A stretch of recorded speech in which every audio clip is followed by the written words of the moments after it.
अब आपको लाहौर लिए चलते हैं। वज़ीर-ए-आज़म के मुआविन खुसूसी अता तारड़ इस वक्त न्यूज कॉन्फ्रेंस कर रहे हैं। हम बिल्कुल चाहते हैं आइन और कानून की पासदारी हो। आइन दोबारा लिखा गया जब पंजाब में हमारी हुकूमत खत्म हुई कि आप वोट अगर देंगे तो वो वोट गिनती में शुमार नहीं किया जाएगा।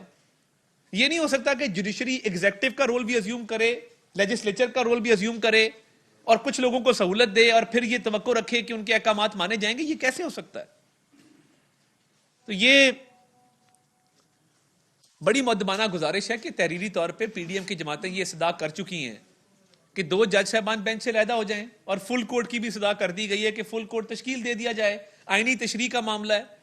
जब वहां पे पार्टी हेड की डायरेक्शन का मामला आया था मुनहरिफ अराकीन वाला, तो कहा गया कि जो मुनहरिफ अराकीन है वो पार्टी हेड की डायरेक्शन के पाबंद नहीं है, उसकी हिदायत के पाबंद नहीं है।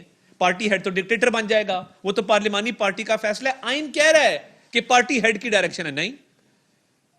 उसकी तशरीह कर दी गई और वो पीटीआई को सूट करती थी, उनकी गवर्नमेंट बन गई पंजाब के अंदर।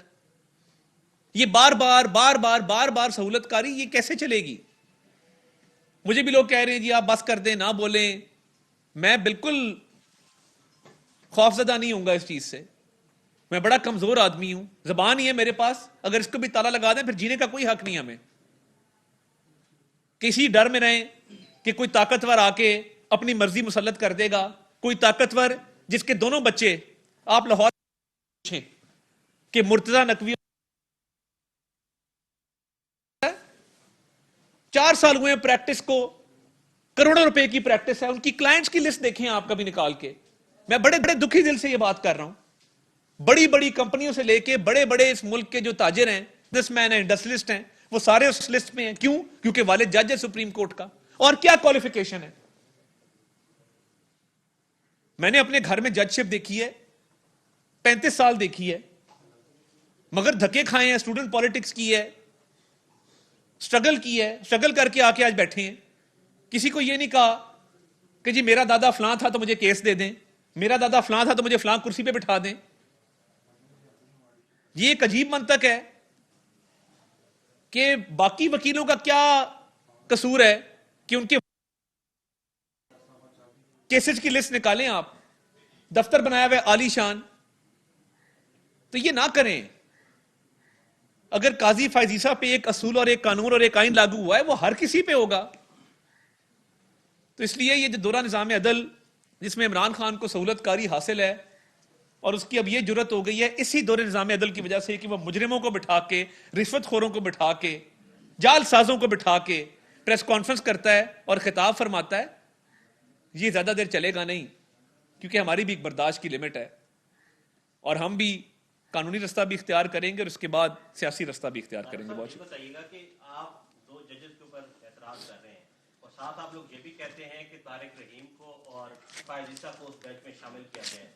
ये प्रोग्रेटिव तो चीफ जस्टिस का है कि उन्होंने किसको शामिल करना है, किसको नहीं शामिल करना। 9 रुकनी बेंच है और आप लोग इलेक्शन से क्यों भागना चाहते हैं? जब एक 90 डेज की एक आइन के अंदर शिक है कि 90 दिन के अंदर इलेक्शन होना चाहते हैं, तो आप लोग इस 2 जजेस को लेकर इलेक्शन को क्यों पीछे हटना चाह रहे हैं? ये इलेक्शन का मामला नहीं है। इलेक्शन के लिए हम तैयार हैं, जब मर्जी करा लें। हमारी एक बड़ी अच्छी मुहिम चल रही है, मरीम नवाज शरीफ साहिबा। नहीं, इशू बेंच का इसलिए है कि 2 जज साहिबान एक केस का नोटिस लेते हैं। करप्ट तरीन आदमी जिसका नाम गुलाम महमूद डोगर है, लाहौर में जितने कब्जे कराए आप बेहतर जानते हैं। उसका माजी क्या है, 2012 में किस बेवा के प्लॉट पे कब्जा किया था, बेहतर जानते हैं। उसके लिए क्योंकि वो पीटीआई का हिमायत याफ्ता है, उसके लिए तो बेंच बैठ जाता है, सुनवाई करता है और उसमें चीफ इलेक्शन कमिश्नर को बुला लेता है और इलेक्शन की तारीख मांग लेता है। क्या फाइनेंस मिनिस्ट्री से नहीं पूछा जाना चाहिए कि आपके पास फाइनेंसिस है नहीं है? क्या प्लानिंग वालों से नहीं पूछा जाना चाहिए कि मर्दमशुमारी और हल्का बंदियों का क्या स्टेटस है? क्या बाकी फैक्टर्स को नहीं देखना चाहिए? बेंच बनाना स्वाबदी जरूर होगी, बाकी मुल्कों में भी। देखें, ये जो बेंच फिक्सिंग की टर्म आई है, ये क्यों आई है? ये इसलिए आई है कि कुछ लोग ऐसे हैं जो कुछ लोगों की सहूलतकारी करते हैं, जिनका कोई बाज पुरस नहीं होती, पूछा नहीं जाता। हम इतराज किसी बेसिस पे कर रहे हैं। एक ऑडियो आई है परवेज इलाही साहब के साथ, आप बात कर रहे हैं, मोहम्मद खान भट्टी आपके घर बैठा है, आपके एहसासों के मामलात हैं। हम आपको नहीं समझते कि आप एक ईमानदार आदमी और आप इस ओहदे के अहल हैं। आप अपने आप को एहतसाब के लिए पेश कर दें। हमने इसीलिए फुल कोर्ट का कहा है कि आइन की तशरीह फुल कोर्ट करे ताकि इंसाफ के तकाजे पूरे और इंसाफ होता नजर आए। अच्छा साहब ये बताइएगा कि आपकी गुफ्तगू से ये लग रहा है कि जो जुडिशरी की एस्टैब्लिशमेंट है वो इस वक्त तरीके इंसाफ और उनके जो करीबी लोग हैं उनको सपोर्ट कर रही है, क्या ऐसा है? देखिए, बात यह है कि ये निज़ाम अदल की बात इसलिए हम करते हैं कि जब साकिब निसार साहब का दौर था तो नियाजी ऑफशोर सर्विसेज लिमिटेड पे कहा गया कि जी आपकी कंपनी है मगर आपके नाम कागज कोई नहीं है। आर्टिकल 62, 63 सिर्फ हम पे लगा, जहांगीर खान तरीन पे लगा, उसको क्लीन चिट दे दी गई। अब मुझे बता दें, आपकी अब्बास साहब या मेरी जमानत होती, हमें पूछा जाता कि अब्बास साहब और अताज साहब आप कब तशरीफ ला रहे हैं? 5 बजे, 4 बजे, 8 बजे, 9 बजे, सुबह आ जाएं, शाम आ जाएं, दोपहर आ जाएं, रात आ जाएं। आपको और मुझे घर जाके पुलिस दीवारें फलांग के रेड इधर गिरेबान से पकड़ के वैन में डालती है अब्बास साहब। तो ये सहूलतकारी नहीं तो और क्या है कि जहां पे एक शख्स की जमानत के लिए उसको इतनी मोहलत दी जाती है, इधर फॉरेन फंडिंग की FIR में उसकी जमानत खारिज होने वाली है तो वहां पे एक तमाशा खड़ा कर दिया जाता है और कहा जाता है कि जी नहीं, इसको गिरफ्तार ना करें। तो देखिए, ये हमारी दफा बेल अनाउंस होकर कैंसिल हुई थी शहबाज शरीफ साहब की, अब सब गवाह हैं। साल साल हमारी बेल नहीं सुनता था। बिलाल की दवाई LDA का एक अफसर अमेरिका से पढ़ के आया, शरीफ आदमी, मुल्क छोड़ के गया था अमेरिका पढ़ने, वापस आया, 1.5 साल अजमत सईद साहब ने उसकी बेल नहीं सुनी।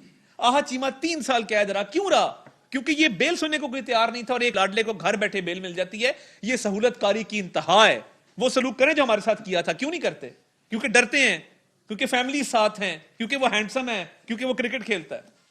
अच्छा भाई, ये बताइएगा कि आप पर कुछ PTI के लोगों ने इल्जाम लगाया कि आप अदलिया पर तो तनकीद कर रहे हैं, आपका ताल्लुक उस खानदान से है जो अदलिया के लोगों को बैग ब्रीफ केस ले जाकर खरीदा करते थे, क्या कहेंगे इस पर?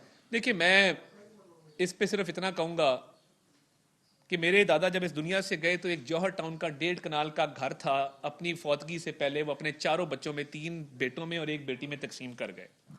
मुझे कोई पाकिस्तान का सियासतदान दिखा दें जिसका कोई असासा ना हो, जिसने अपनी सारी गांव की जमीन लोगों के नाम वक्फ कर दी हो, जिसने एक ट्रेनिंग इंस्टीट्यूट वहां पे बना दिया हो।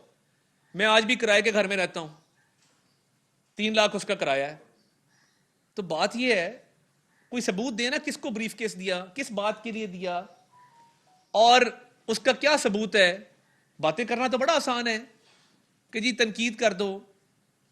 रफीक तारड़ साहब ने 3 बेटे हैं, किसी को प्रैक्टिस नहीं करने दी वकालत।